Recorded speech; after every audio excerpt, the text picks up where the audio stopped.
Her lawyer's words sliced through the solemn quiet like a knife. She gets the house, the company, and full custody. People turned to look. My father's coffin hadn't even touched the ground. Her mother applauded. Her father laughed cruelly. Finally, she's free from this failure, he said, loud enough for everyone to hear.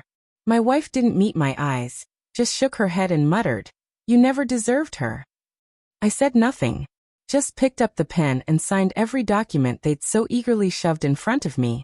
"Congratulations," I said. "Take it all."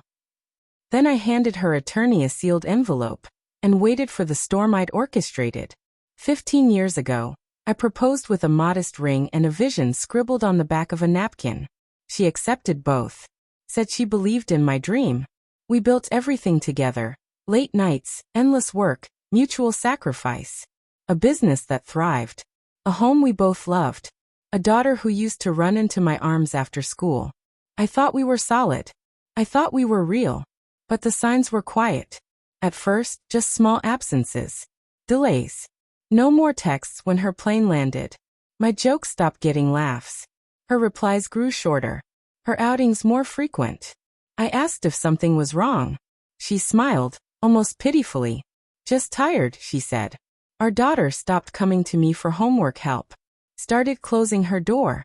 Then one day in June, I came home early. Her car was in the driveway. Laughter upstairs, male laughter. Then silence. I stood at the base of the stairs. She walked down casually, fixing her hair behind her ear. "Oh, you're back." No shame. Just perfect timing. I didn't confront her. I listened. I observed. She was calculated, but I was patient.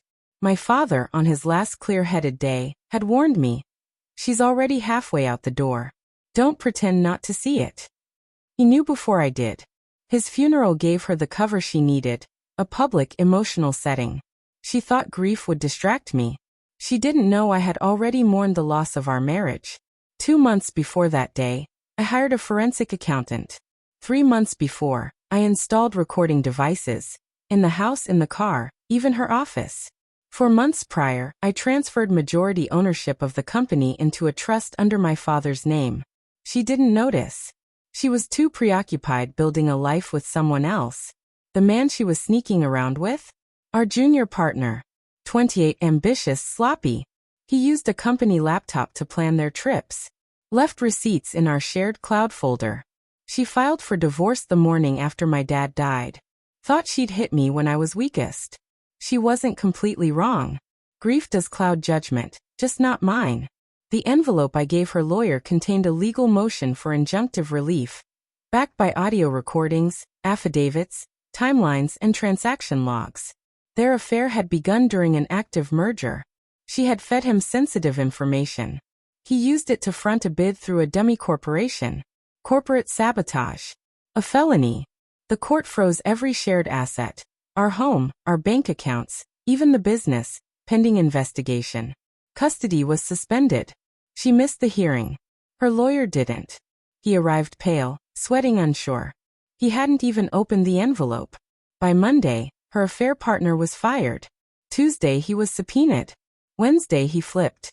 Turns out she'd promised him part ownership, once she had custody and the house. Her texts were evidence enough. "Once I get everything, he won't fight.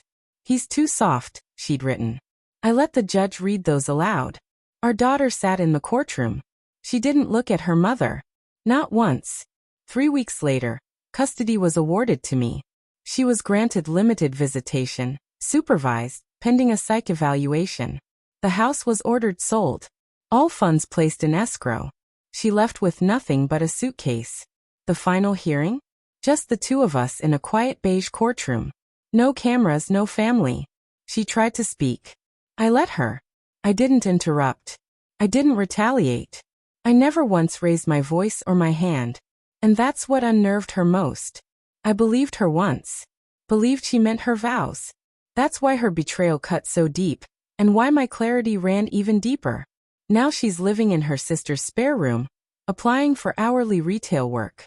He left town, changed his name, his look, but not his character. The company? Still mine. My daughter? She plays chess with me every Sunday. Sometimes she wins. She trusts me again, not because I came out on top, but because I never lost myself in the fight. They say revenge is best served cold. But they're wrong.